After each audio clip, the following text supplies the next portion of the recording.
kumusta na ang St. James Church dito sa Bulina? Ito.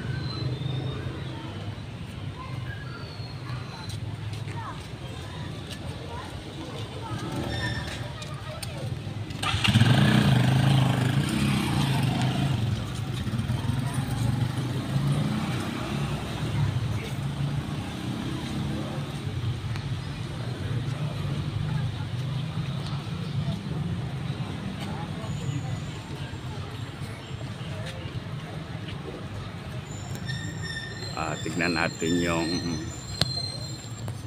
data.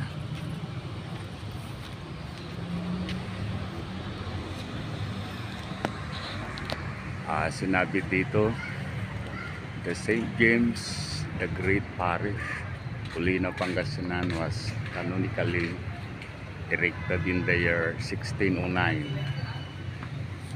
Matagal na rin pala, no? 1609. When the Augustinian friars took over this mission territory, which was earlier entrusted by the Spanish colonial government to the Dominican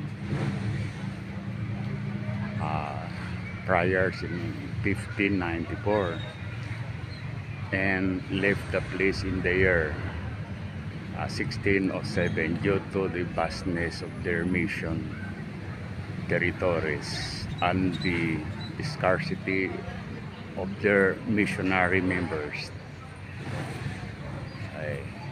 So gawa pala ito ng mga Augustinian friars, bagamat ibinigay ito sa mga Dominican earlier. Ito, the church tower of Bulina, measuring 75 feet, sa 75 feet pala ito, no? Was the tallest in the whole Pangasinan. Ito pala yung pinaka-tallest, if not in the entire northern Luzon. However, an earthquake in 1788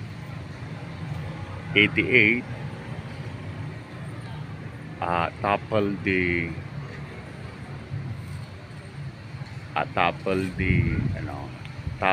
about half of it. So yung mayroon palang earthquake that was 1788,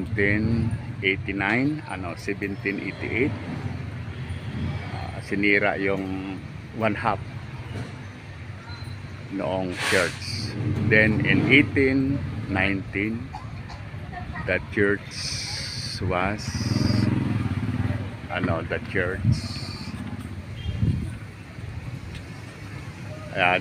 convent was also accidentally burned. So nasunog din pala, but then siyempre it was ginawa uli, renovated. So yan, St. James the Great Parish,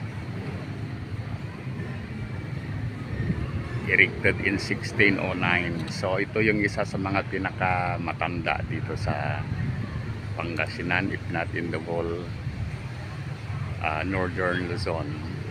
Okay, so yan, tignan natin si Santiago. Yan. Tapos doon kanan.